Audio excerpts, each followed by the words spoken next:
compagnie. Coucou. On espère que vous allez tous très bien. Aujourd'hui, on se retrouve pour parler d'une question qui nous est souvent posée. Comment on prépare un séjour pour Disney ou bien d'autres destinations? Alors, on va le voir aujourd'hui. On va voir en plusieurs points. Donc, les préparatifs pour un séjour de Disney. C'est parti. Let's go. Première partie, avant de réserver. Et oui, il y a des choses à vérifier. On va les voir tout de suite. Première chose, identifier s'il va y avoir un événement ou pas au moment de votre visite. Oui, tu dis il faut vérifier. Mais tu fais comment pour vérifier c'est quelle saison on est, ou il y a quel événement là? On fait comment? Alors, si vous ne suivez pas d'influenceurs Disney ou bien parc d'attractions, parce que les deux font la paire, bien évidemment, vous pouvez aller voir directement sur le site ou l'application de Disneyland Paris.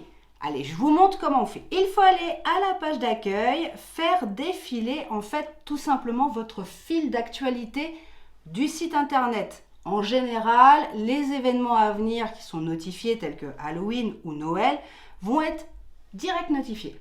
Oui. Bien évidemment, je vous invite fortement à vérifier les dates ultérieures des années, puisque en général, Halloween, Noël, c'est assez redondant au niveau des saisons. Par contre, parfois, Disney nous crée un événement comme celui du mois de février, en fait. Tout simplement, la petite fée Clochette qui décide de ramener le printemps sur Disney, eh bien, c'est un événement qui n'est pas prévu en général. Avant, je vous aurais dit, il y a une saison été. Là, je vous avoue, même moi, j'en sais rien. Surprise. Donc bon, ça peut être sympathique, voilà, de vérifier. En tout cas, vous savez que vous pouvez vérifier via le site internet, bien évidemment, et suivre vos influenceurs préférés. Et en attendant, c'est un conseil que je vous donne. Si vous allez aller dans un parc, surveillez le site internet. Il faut déjà choisir son hôtel. Oui, c'est mieux de savoir si vous voulez avec piscine, sans piscine. Par exemple, je pense notamment au Marvel, des choses voilà, qui sont quand même assez onéreux. Une fois cela défini, j'ai un conseil à vous donner pour les hôtels. Je vous l'avais déjà donné dans la vidéo « Quel hôtel pour quel besoin ?» Oui. Donc, je ne vais pas revenir dessus. Mais gardez en mémoire tout de même que si vous n'avez pas forcément envie d'aller à la piscine, eh ben, prenez pas d'hôtel avec piscine. Puisque, effectivement, généralement, les tarifs sont un tout petit peu plus hauts. Cependant, attention. Attention. Ça va venir au point numéro 1 par rapport au choix de l'hôtel. Eh bien, les tarifs. Et oui, ils sont divers et variés parce que parfois, eh bien, le prix du Cheyenne Hotel ou du Santa Fe va être au même tarif que le Sequoia Lodge. Donc parfois, être un petit peu plus haut de gamme, à moindre coût, eh ben, c'est quand même intéressant. Mais du coup, pareil, on fait comment pour vérifier les différents tarifs que tu parles? Et oui, et là aussi, c'est sur le site internet, alors pas de panique, je vais vous mettre en lien, des liens en fait en barre de description, vous savez bien, je vous laisse jamais dans la mouise, et pour le coup, ça va être un accès direct en fait à l'information. Il faut savoir qu'on a un petit tableau, en fonction de l'hôtel que vous avez défini ensemble, en famille, entre amis ou en couple, eh bien, ça vous permet de déceler un ordre de prix. Sur l'image actuelle, vous voyez, on a des pastilles bleues jusqu'au rose. Le bleu, c'est économique. Le rose, c'est la douille. Oui, bah, un peu comme notre couple. Hein. De quoi la douille? Non, c'est parce que dès que c'est rose, c'est cher. Donc ça voilà. C'est pour ça que je fais que des petits gars. Est-ce qu'il y a autre chose à vérifier pour les hôtels? Eh bien oui, parce que lorsque vous sélectionnez votre hôtel, si vous voulez profiter de la piscine, ça serait bien qu'elle soit ouverte. Donc ça, vous pouvez le vérifier via le site internet. En fait, il vous suffit tout simplement d'aller sur l'hôtel désiré et défiler en fait tout simplement la page. S'il y a une fermeture de prévue et que forcément Disney veut bien la partager, ça c'est un autre sujet, bien évidemment vous aurez les dates de fermeture de piscine. En tout cas, vous savez où vérifier, pareil, lien en barre de description. Pourquoi il est judicieux de choisir certaines dates et pas d'autres? Eh bien, évidemment, comme rien n'arrive par hasard, Disney prévoit en général, je le dis bien en général, ses réhab d'attractions. Alors, ça, il est vérifiable 2 mois avant l'arrivée. Alors, attention, si vous réservez moins de 2 mois à l'avance, ça va être easy pour vous. Par contre, pour ceux qui viennent 6 mois après la résa, ça va être plus compliqué. Alors, pourquoi je ne fais plus de vidéos là-dessus, justement, sur ces attractions en réhab, les attractions fermées, eh bien parce que les dates changeaient. Vérifiez s'il y a des dates sûres d'attractions fermées. Bien évidemment, je vous mets le lien en barre de description. Vous pouvez le voir actuellement sur les incrustations. Il y a toujours des attractions qui resteront fermées. Le Galion des Pirates, par exemple, est loin d'ouvrir et je pense qu'il n'ouvrira plus du tout. Par contre, il y en a d'autres. C'est juste des réhab, des fois de 3-4 jours. Et parfois, ça peut tomber. Votre première journée, l'attraction peut être fermée. Si les 2 autres journées, c'est ouvert, pas de raison de déplacer une date de séjour. Bien vérifier ces dates, c'est aussi payer moins cher, comme je le disais préalablement. Donc c'est pour ça que c'est intéressant de vérifier ces dates. Alors, petite question, est-ce qu'il est possible de réserver son restaurant en même temps que son hôtel? Alors oui et non. Pourquoi oui et non? Eh bien oui, pourquoi faire simple quand on peut faire compliqué? C'est tout Disney, je vous l'ai déjà dit. Parce que les restaurants, en général, on ne peut pas les réserver plus de 2 mois à l'avance. Vous vous doutez bien, sinon tout serait blindax 1 an avant. Cependant, attention, si vous savez que vous allez venir par exemple dans 2 semaines, 3 semaines ou jusqu'à 2 mois, alors là, accélérez pour réserver le restaurant parce que ça part méga vite. Là où c'est galère, c'est le Manhattan, le bistrot chez Rémi, tous ces restaurants en fait qui sont un peu cotés et du coup forcément si vous vous y prenez un peu trop tard, c'est un peu compliqué. Donc même si vous attendez pour réserver, pensez déjà au préalable au restaurant que vous allez pouvoir faire durant votre séjour qui est plus ou moins prévu. Et du coup, on fait comment pour réserver nos restaurants préférés? Eh bien, c'est pas trop compliqué non plus. Moi, je vous conseille de passer quand même par l'application. C'est un petit peu plus simple. Donc, je vais vous faire le screen. Forcément, je peux pas trop vous mettre le lien pour le réserver via l'application. Je vais essayer de trouver le lien via le site pour vous le mettre, bien évidemment. Donc là, c'est comme tout. Vous allez mettre manger dans l'application. C'est tout bête. Et ensuite, vous allez pouvoir faire votre recherche. Là, si on recherche pour nous 4, par exemple, pour dîner à une date précise, eh bien, on va vous dire quels restaurants sont disponibles en fonction du créneau que vous avez choisi. Donc, c'est plutôt pas mal. Moi, j'avoue que ça aide bien. Si vous savez que vous venez, comme je vous l'ai dit au préalable, peut-être dans 3 mois, pensez bien 2 mois avant votre arrivée, ou même au préalable, à réserver ce restaurant parce que sinon, si vous vous y prenez à la dernière minute, vous êtes foutus. Petite chose toute bête, j'y pense, mais parfois on se dit l'application, elle plante. Rappelle-toi, ça nous est arrivé un nombre incalculable de fois, parce qu'il y a beaucoup de monde dessus et forcément la connexion, elle peut mettre du temps. Alors déjà que c'est pas des speeds, mais alors si en plus il y a beaucoup de monde, c'est un carnage. Comment on est sûr qu'on a bien réservé notre restaurant? Eh bien, vous recevez une confirmation tout simplement par mail. Donc conservez-la puisqu'elle vous sera demandée lors de l'arrivée au restaurant. Si vous ne recevez pas de confirmation, réitérez la demande parce que parfois, et ça nous est arrivé pour le restaurant du capitaine Jack, si je dis pas de bêtises, où on avait réservé, on n'a pas reçu le mail et non, la réservation, elle n'était pas faite. Ça nous a permis de finir au Huntersville. Une fois que j'ai réservé mon hôtel, est-ce que en tant que passe annuel, j'ai besoin de réserver ma place? Alors non, on ne cessera de le répéter et je le répéterai toujours. Pour le moment, Disney nous laisse accès, en fait, via tout simplement la réservation hôtel et le Magic Pass, à l'accès au parc. Bien évidemment, avant les autres, au moment de magie en plus. Attention, si vous avez des billets liberté, ou du moins sans date précise, pensez à bien réserver via la plateforme de réservation. Parce que sinon, ça vous passera sous le nez. Pour certaines réservations, si les personnes n'ont pas de passe annuel, eh bien que vous appelez tout simplement la ligne Disneyland Paris, on va vous proposer d'office de prendre les places avec la nuit qu'on va vous proposer. Il faut savoir qu'il est impossible de réserver des nuits sèches via le site internet. Il faudra appeler la centrale de Disney. C'est vrai que c'est un service qui pourrait être sympathique à rajouter, surtout que maintenant tout est dématérialisé ou presque. Un petit bond en avant, ça serait pas mal et ça nous permettrait d'avoir des nuits sèches. Alors attention, vous pouvez passer par Booking, Hotel.com, bref, tous les sites externes à Disney. Ça ne va pas vous enlever en fait l'entrée et le Magic Pass. Ne croyez pas tout ce que l'on vous raconte. Quand vous passez par Booking, on reçoit un mail, et je vous le mets actuellement à l'écran, comme quoi, pour les passes annuelles, vous n'avez absolument pas besoin de réserver votre place. Il suffit de montrer son Magic Pass. Maintenant, on va passer à quelques jours de venir. Alors, moi, j'ai un conseil à vous donner, 10-15 jours avant de venir, minimum. Parce qu'il faut savoir que lorsque vous réservez un hôtel, eh bien, vous pouvez encore le bouger 10 jours avant la date, sauf qu'après, il y a des frais qui vous sont imputés. Attention, ce n'est valable que si vous réservez via Disneyland Paris.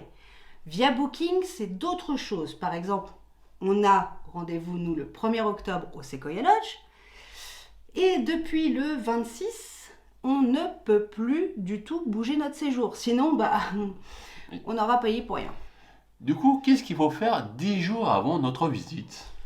Eh bien, on en revient à ce qu'on disait, vérifier les attractions fermées. Je souhaite décaler une réservation d'un restaurant.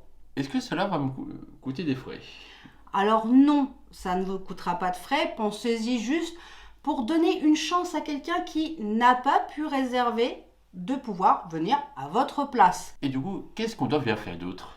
Bien vérifier s'il y a des événements secondaires qui sont arrivés entre-temps, entre le moment où vous avez réservé et le moment où vous allez arriver. Ça arrive, par exemple les Disney Pop sont arrivés comme ça, pouc, comme un pop. Et du coup, forcément, ça peut vous faire un truc en plus. C'est pas négligeable, c'est plutôt sympa. Autre chose, les horaires. Oui. Alors, je tiens à vous dire tout de suite, quand on arrive en basse saison, janvier, février, mars, eh bien parfois le parc ferme à 18h. Et là, on se dit, non, j'ai payé un billet pour aller jusqu'à 21h, je vais pas me le carrer sur l'oreille. Si. Pourquoi? Parce qu'il y a des soirées privées, comme on en a déjà vu auparavant. C'est des choses qui arrivent, c'est un peu galère, c'est un peu chiant, parce que du coup, tu te dis, ouais, super, j'ai payé plein pot pour finir à 18h. C'est un peu ballot. Donc Disney prévient au préalable les gens via les horaires que je vous ai indiqués tout à l'heure, vous pouvez y retourner, pour voir s'il y a des jours de fermeture plus tôt. Et ça, c'est à prévoir. Alors là, on va lancer le 3e point, comment s'organiser quand on a des enfants. Je vais vous donner quelques petits tips dans cette vidéo et on se redonnera rendez-vous un peu plus tard pour une vidéo spéciale enfants à Disney. Du coup, tu donnerais quels conseils pour les enfants? Eh bien, moi, ce que j'ai toujours fait, c'est de demander à mes enfants de faire une liste de 3 attractions qu'ils souhaitent absolument faire pendant le séjour. Alors, vous allez me dire, pourquoi 3? Pourquoi? T'es radine? Je suis radine. Pas du tout. En fait, c'est parce que sur un séjour de 2 jours, par exemple, ou de 3 jours, parce que pour le coup, si vous vous mettez trop d'attractions en tête à faire, vous pouvez être sûr que vous allez vous planter à un moment donné. Disney, c'est pas un petit parc où il y a que les visiteurs du coin. On a quand même énormément de monde. Donc systématiquement, vous pouvez vous retrouver un peu embêté. Donc quand je dis 3 attractions par enfant, imaginez-vous bien si vous avez 4 enfants, ça fait quand même 12 attractions à faire dans 3 jours. Pas tellement simple. Donc 3 attractions à faire absolument. C'est-à-dire que vous repartez pas sans les faire en gros. Vous leur expliquez bien 3 attractions que tu veux absolument faire. Tu dis pas de planning de mise. Mais pourquoi? Eh bien, ça engendre du stress, de la fatigue. Et alors, sur un séjour avec des enfants, par exemple, en bas âge, je pense à 2 ans, 3 ans, 4 ans, 5 ans, jusqu'à 6 ans, même à l'âge de Théo, 6 ans et bientôt 7, ça ne suit pas autant qu'un adulte. Mettez-vous-le en tête. Et systématiquement, ça va engendrer quoi? Des pleurnicheries. Des maman, il veut pas avancer. Maman, je veux une poussette. Maman, Bon, bref, vous m'avez compris. Je vais pas refaire à chaque fois. À chaque fois, effectivement, je vous parle de stress. Oui, parce que si vous vous mettez un planning du feu de Dieu, à un moment donné, vous allez être bridé. Pourquoi? Parce qu'il peut y avoir des imprévus. Mais de quel imprévu tu parles? Alors, il y en a beaucoup.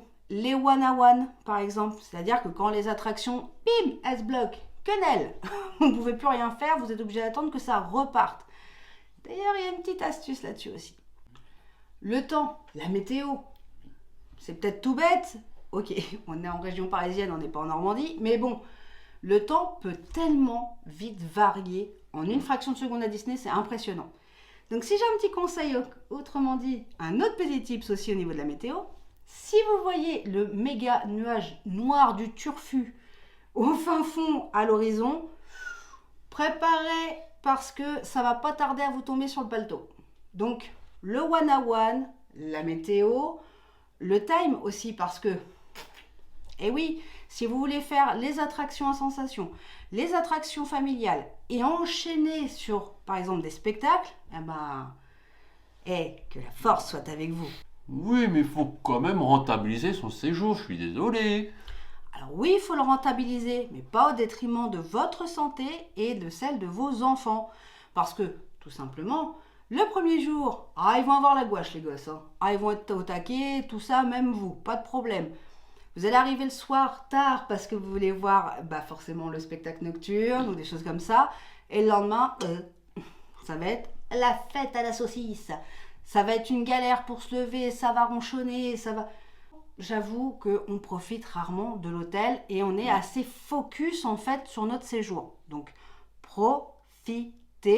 Et si vous passez un mauvais séjour, je le rappelle, c'est ce que vous allez retenir de votre séjour. Pourquoi certaines personnes sont toujours déçues? On dit « Ah bah moi ça s'est mal passé ». Forcément, si vous êtes mis martel en tête de faire 20 attractions dans la journée et que vous en avez fait 7, forcément vous allez retenir que il y a trop d'attentes et vous êtes mal organisé. N'importe quel séjour, c'est de l'organisation, surtout avec des enfants. Du coup, question, est-ce qu'il y a beaucoup de restrictions pour les petits? Alors, on avait fait une vidéo, si tu te souviens bien, sur Disney par rapport aux restrictions, aussi bien studio que parc principal. D'ailleurs, le Lutétien a fait une vidéo il n'y a pas longtemps qui est très intéressante où vraiment il parlait des restrictions. Le problème des attractions, ce n'est pas une question d'âge et je le répète encore, c'est une question de taille. Effectivement, si votre enfant fait moins d'1,20 m, il ne pourra pas faire, par exemple, Hyperspace Mountain. S'il fait moins d'1,40 m, Indy, vous rayez. Donc, systématiquement, préparer son séjour, c'est aussi préparer pour voir ses restrictions de taille. Et alors là, c'est facile. Et en plus, pas de panique. Sur le site internet, en plus, il y a marqué les restrictions de chaque attraction. Du coup, faites un petit check-in avant votre jour de visite pour voir quelle attraction votre enfant peut faire. Je vous envoie sur les attractions et de là, vous allez pouvoir vérifier les restrictions de taille et même les restrictions pour les personnes PMR. Parce que, par exemple, Peter Pan, si vous êtes sur un fauteuil roulant, on va vous poser la question, est-ce que vous pouvez vous déplacer? Oui, parce que s'il y a une évacuation de l'attraction, il va falloir descendre d'une échelle. Par exemple, Small World, si vous êtes PMR et que vous ne pouvez pas du tout vous lever de votre fauteuil, pas de souci, on a un bateau spécifique. Sur le site, vous avez restrictions pour les tailles, pour les PMR, ainsi que les femmes enceintes. Et oui, on en a même fait une vidéo. Donc elle est retrouvable bien évidemment dans la playlist à votre service. Mais effectivement, on ne l'a pas encore fait sur le studio, on va s'y coller. N'oubliez pas pour les PMR et les femmes enceintes d'emmener votre certificat médical. Si vous faites comme nous beaucoup de séjours, il va vous servir 3 mois. Pensez-y parce que sinon on ne vous donnera pas le bracelet accès facilité. Pour les PMR, vous le savez, il y a plusieurs niveaux. Alors, je pense qu'on fera peut-être une vidéo un peu axée là-dessus, sur tout ce qui est PMR, femmes enceintes, toutes les démarches en fait que l'on doit faire. Parce que selon votre niveau d'handicap, en fait, tout simplement, c'est soit un accès facilité, soit un accès prioritaire. Et ça, c'est un tout autre sujet. Du coup, question, quelles sont les choses que tu emmènes tout le temps avec toi? Vous allez vous moquer peut-être, mais les médicaments. Il y a des infirmeries sur place, bien évidemment, pour les choses basiques. Une blessure, bien évidemment, vous vous êtes éclaté au sol parce que vous avez voulu danser, je ne sais pas ce que vous avez voulu faire. Il y a des pansements, ils vous font des soins, c'est les premiers soins en fait tout simplement. Mais si vous avez un mal de tête, attention, certains parcs ne donnent pas du tout de médicaments. Pourquoi? Par mesure de précaution. Si admettons vous faites une allergie, le parc ne le sait pas, vous-même peut-être vous ne le savez pas. On vous donne un médicament, bim, ça vous déclenche quelque chose qu'il ne faut pas, ils sont fautifs parce qu'ils vous auront donné un médicament. Alors avec moi, j'emporte toujours plusieurs choses. Dafalgan, Doliprane, adulte-enfant. Donc privilégiez les sachets et les cachets, effervescents ou avalés. Les bouteilles en verre sont à proscrire parce que sinon, il y a de fortes chances qu'on ne vous laisse pas passer au contrôle de sécurité. Oui, c'est dangereux, une bouteille en verre, elle casse, ça devient une arme. Alors ça, je sais que ça va faire rire. Imodium. Je suis désolée, mais si tu te tapes une courante à la sortie de BTM et que tu as 2 heures d'attente devant toi, il y a de fortes chances que tu repeignes un petit peu le pantalon. Alors systématiquement, je prends de l'Imodium parce que ce soit enfant ou adulte, c'est des choses qui peuvent arriver, malheureusement. Sinon, une autre solution, hein, vous prenez un pantalon marron, comme ça, personne ne le saura. Merci Deadpool. C'est ce que j'allais dire, là tu m'as fait une Deadpool. Alors, peut-être un truc qu'on a tendance à oublier, mais pour les femmes, tampons, serviettes, voilà, c'est peut-être tout bête, hein, mais on arrive dans la zone d'insécurité. Vous savez, le 26, 27e jour où le truc est bien galère, là, je prends toujours, lorsque je suis pas enceinte forcément, des protections. C'est tout bête, mais du Spasfon, vous savez, pour les douleurs, au niveau des règles, etc. Ça aussi, pensez-y parce que ça peut vous ruiner un séjour. Par exemple, pour les Belges, mais ouais, mes potes belges, je vous ai pas oublié, parce que chez vous, il existe un médicament qu'on n'a pas ici, le Perdo Femina. Et celui-ci, on ne le trouve pas en France. Donc si vous le cherchez ici, vous n'allez pas le trouver. Et je sais à quel point il est efficace, donc prenez-le avec vous. Tant pis, c'est en plus, mais ça peut toujours vous sauver la mise. Lorsqu'on mange dans les restaurants, on peut être susceptible de ne pas forcément digérer convenablement. Alors prenez peut-être avec vous des choses qui permettent de digérer. Par exemple, moi, c'est la citrate de bétaïne, mais ça ne correspond pas à tout le monde. Bref, vous m'avez compris, une petite pharmacopée, quoi, quelque chose que vous pouvez emmener avec vous. Ça prend pas de place et, comme je l'ai déjà dit, ça vous sauve un séjour. Et pour les enfants, est-ce qu'il y a quelque chose de précis à prendre? Quand tu parles d'enfant, tu parles de toi? Bon. J'avoue, je suis un grand enfant. Ouais, mais ça me va. Du coup, en fait, oui, j'aurais tendance à vous dire, par exemple, pour les fesses de bébé. Les petites pommades, ça prend pas de place dans le sac de linge. Pareil, ça peut aider énormément parce que vous imaginez quand il y a une crise toute bête d'allergie ou alors le bébé est resté avec un petit peu trop longtemps la couche, allergie, plaque rouge, ça peut lui ruiner le séjour. Et puis à vous aussi. Donc, pommade Saint-Louis, moi c'est ce que je prenais. Après maintenant, il y en a un petit peu moins, c'est un peu plus compliqué pour en avoir. Bépantène, tout ça, c'est à prendre in the pocket dans le sac de linge. Donc, il y a des couches de vendues sur place, je l'ai déjà dit dans plusieurs vidéos, mais que pour les plus petits, je crois que c'est jusqu'à la taille 4 que j'ai vu. Taille 7, vous oubliez l'idée. Petit tips, et là, ça peut vous aider drastiquement. Les liens seront en barre de description. Je vais vous montrer ce que moi j'emmène quand il y a un bébé vraiment en bas âge. Un chauffe-biberon qui chauffe par clé USB. Ça se branche sur la batterie externe et du coup vous avez en 2 secondes du lait chaud. Et ouais, on n'y pense pas, mais on prépare pas des fois ses enfants à boire du lait en, on va dire, température ambiante ou froid. Et là, ça peut vite être une catastrophe. Donc en général, sur le parc, pas trop gênant, puisque vous avez quand même des micro-ondes pour mettre votre biberon dedans. Mais dans le cas où vous vous retrouvez sans micro-ondes sous la main, là, dans ce cas-là, vous prenez un chauffe-biberon USB, ça vous sauve la mise. Chose que je prends aussi, la boîte doseuse de lait. Oui, quand vous allaitez, ça pose pas trop de soucis, vous tirez votre lait. Et la boîte doseuse de lait, pour ceux qui n'allaitent pas, c'est un truc pas mal. Moi, je vous mets le lien en barre de description. J'ai pas de partenariat avec Amazon, mais je dois avouer que c'est pareil, ça m'a bien sauvé des séjours et ça vous permet de pas prendre la boîte de lait, plein de trucs à la mormoineux parce que ça prend de la place. Faut le porter toute la journée. Une boîte doseuse, ça prend pas de place, c'est light et ça vous sauve la mise. Pour changer les bébés, oui. Il y en a, c'est une catastrophe. Ils les changent n'importe où. Ça, c'est une cata. Il y a dans tous les toilettes de Disneyland Paris des lieux pour changer, des endroits en fait pour langer bébé, même chez les hommes. Oui, c'est vrai que certaines toilettes n'en possèdent pas, mais en règle générale, vous en avez quand même quelques-uns. Oui, alors tous, oui, chez les hommes, c'est vrai que c'est compliqué, ils ne le font pas tous, mais en tout cas chez les femmes, systématique. Et en plus, maintenant, on a des toilettes familiales. Oui. Je fais un petit rappel, pendant qu'on y est, sur les locations de poussettes. On rappelle, c'est 25 € pour le moment, avant changement. S'il y avait un changement, je ferai un short dessus, un TikTok, bref, vous savez. On aura 25 € à payer et vous ne comprenez pas toujours le système de caution. Alors, on fait un petit point. Si vous venez au parc principal, vous vous dites je loue la poussette, je reste dans le parc principal, no souci, vous payez 25 €, réglé. Mais par contre, si vous dites je la loue au studio ou je la loue au parc principal et après j'échange dans les parcs, là il vous sera demandé 50 € de caution. De caution, je répète. Ça veut dire qu'on va vous la redonner. Par contre, commencez pas à sortir le chéquier pour faire un chèque de caution, ça ne passera pas. C'est soit en liquide, soit en carte bancaire. Et lorsque, bien évidemment, vous allez la rendre, eh bien, il n'y aura que 25 € de réellement encaissé. Le ticket de caisse de la poussette avec la caution, ne le perdez pas parce que vous ne pourrez pas sortir du parc. Ça sera un peu dommage.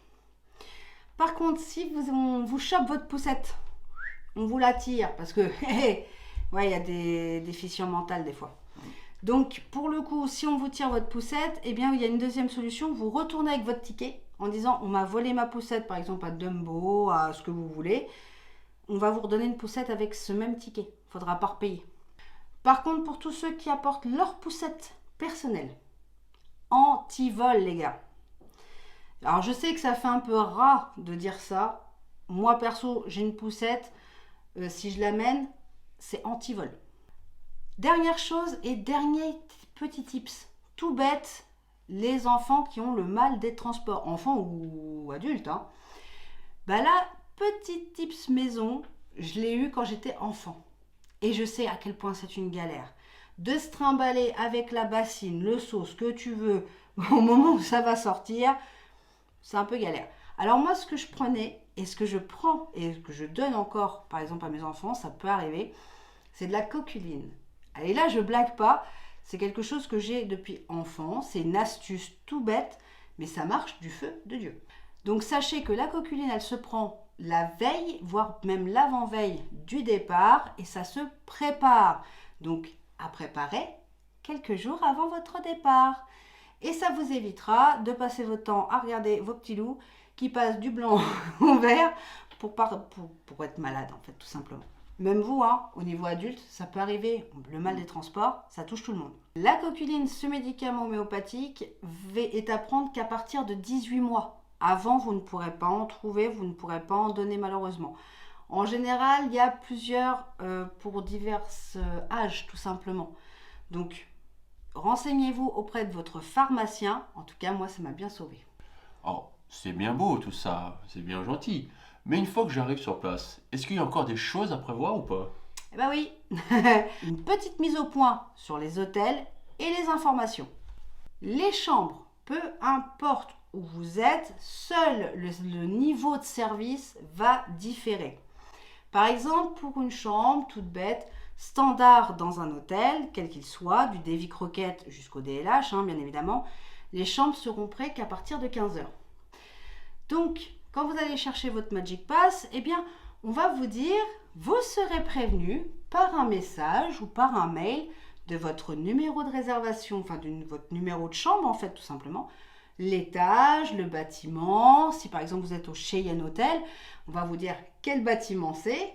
Par exemple, Géronimo, c'est celui qu'on a eu le dernier. Parfois, les SMS et les mails ne sont pas envoyés convenablement suite à un bug informatique.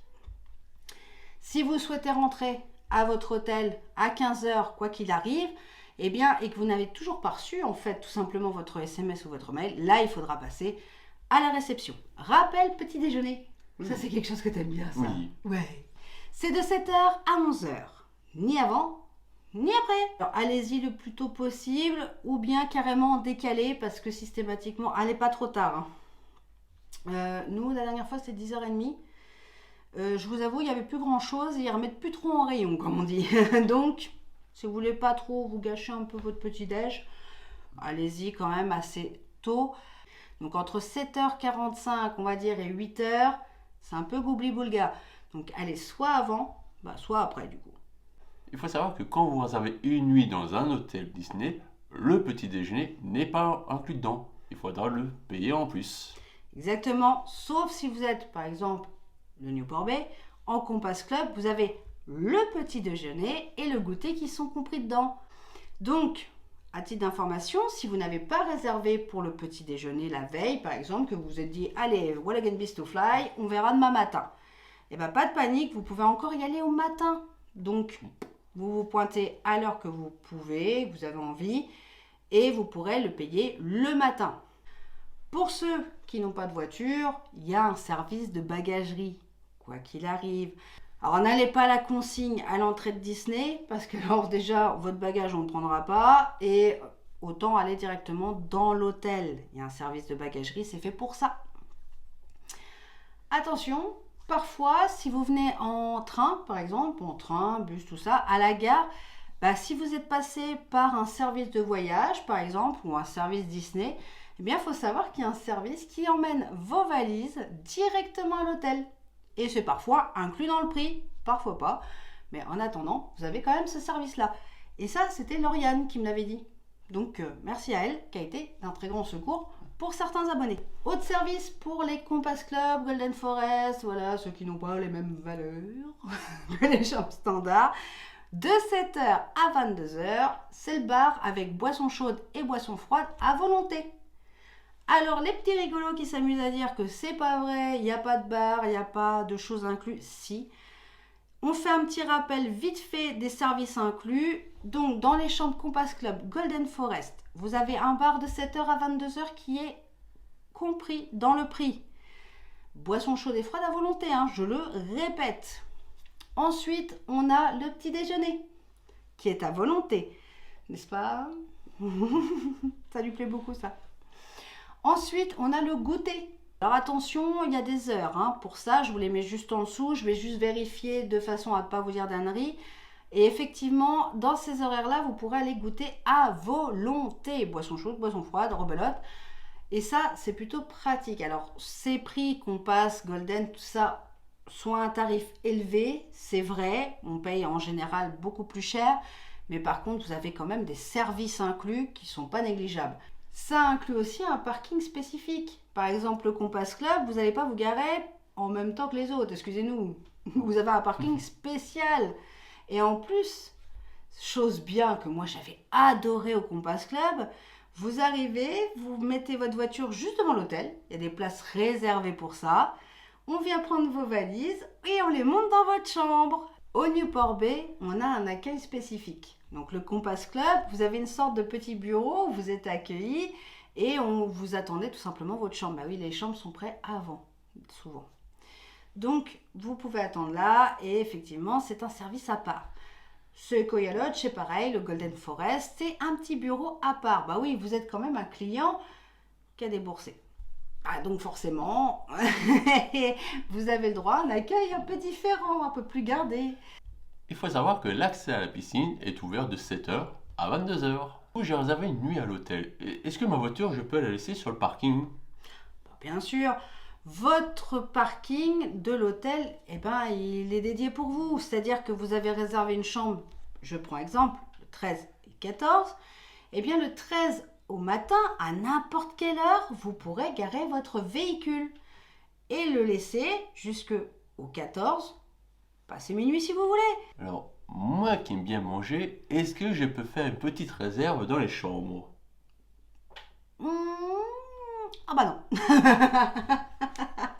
En fait, il n'y a pas de frigo dans toutes les chambres. Par contre, en Compass et en Golden Forest, vous avez un petit frigo à portée de main. Je vois des persos. Ils sont là tout le temps, j'espère. Le sport fait vivre. Oui, parce que dans certains hôtels, ils sont là que le matin. Oh. Et dans d'autres hôtels, ils sont là le soir. Oui. C'est assez conceptuel, je vous avoue, pour les personnages. En fait, vous pouvez vous renseigner tout simplement à la réception. Dès que vous allez chercher votre Magic Pass, renseignez-vous à ce moment précis. Ça vous permettra de savoir si oui ou non, vous avez un personnage et surtout l'heure à laquelle il se trouve. Sur place, on n'oublie pas, on prévoit le bracelet accès facilité ou accès prioritaire dès le départ. Comme ça, vous êtes tranquille, Next, vous passez votre séjour. Mm. On n'oublie pas de récupérer ces Magic Pass à l'arrivée. Bien évidemment, ça coule de source. Et dernière chose, vous laissez votre véhicule si vous dormez dans un hôtel Disney. Inutile d'aller s'embarquer sur le parking. Si toutefois ça doit arriver, pas de panique, le parking est gratuit pour tous les résidents des hôtels. On m'a posé la question, tu sais, avec les nouvelles bornes en fait des parkings, enfin j'appelle ça du péage Disney moi, mais du parking Disney. Oui. On m'a dit, mais comment ça se passe quand tu as un Magic Pass ou un QR code, etc. Eh bien, vous avez des bornes à l'arrivée de votre, de votre parking. Il suffit de vous arrêter à la bonne hauteur. Des fois, vous passez devant et vous faites « Oh, c'était là, dis donc !» Donc, pensez bien à regarder. Il y a une toute petite borne sur votre gauche. Parfois, c'est au niveau de la guérite. Il vous suffit de scanner le QR code. Rapprochez-vous bien de cette borne parce qu'elle est un peu loin sinon. Oui. Ou alors, il faut s'appeler Ed et avoir des bras d'1,50 m. Oui, et même moi, des fois, si j'ai tendance à. Je me suis mal embarqué, obligé de sortir de la voiture. Mais, dernier point, les temps d'attente. Oui. Parce que vous avez deux possibilités. Soit si vous êtes sous iOS, c'est-à-dire Apple, Magipark. Magipark va vous permettre de savoir à peu près le temps d'attente. Attention, parce que comme c'est les gens qui mettent à jour, des fois on n'est pas trop en équilibre. Et Disneyland Paris, en général, on est plutôt pas trop mal, à 5-10 minutes près. Oui. Voilà, on va dire. Ça dépend des attractions, ça dépend c'est spectacles, attractions et tout ce qui s'ensuit. Donc, prenez l'appli Disney. C'est celle qui est officielle. Magipark, ce sont ceux qui mettent à jour au fur et à mesure. L'application de Disney est super cool pour ça. Vous avez la possibilité de trier des attractions de moins de 30 minutes. Donc vous savez quelles faire en priorité et celles qui ont moins d'attente sur le moment. Donc ça c'est plutôt cool. Si par contre j'ai oublié des choses durant cette vidéo, n'hésitez pas à me le dire en commentaire, j'y répondrai systématiquement. Et dans la vidéo tips que je vais tourner, je les rajouterai dedans. Parce que j'ai quelques années de séjour. Donc pour le coup, commence à être rodé. J'ai surtout 2 enfants et bientôt 3. Donc ceux qui ont un seul enfant, détendez-vous, respirez, soufflez. C'est rien, c'est un séjour Disney les gars, c'est pas l'armée. Donc détendez-vous. Première chose, vraiment, sincèrement. Si déjà vous comprenez que Disney, c'est un lieu pour s'amuser, que c'est un lieu pour profiter en famille, eh ben vous avez tout compris et vous verrez, ça se passera beaucoup mieux. En conclusion, un séjour Disney avec des enfants ou non, avec la famille, des amis, ça se prépare au préalable pour être sûr de ne pas avoir de problème. Mais il ne faut pas se mettre martel en tête que ça va être hyper dur, hyper galère, hyper tout ce que vous voulez, parce que n'écoutez pas tout le monde, certains ne savent pas s'organiser. Et certains n'ont pas des gens pour les aider, ce qui n'est pas votre cas. Bref, en tout cas, on vous fait des gros bisous. On vous dit du coup à dimanche, puisque cette vidéo est sortie aujourd'hui, vendredi. On vous dit à dimanche pour une vidéo spéciale Halloween à Disneyland Paris 2023. Donc on vous fait des gros bisous en attendant. On vous dit à dimanche. Et puis surtout, Gardez le sourire. Ouais, allez, bisous les loulous. Bisous. Bisous. Ciao, ciao.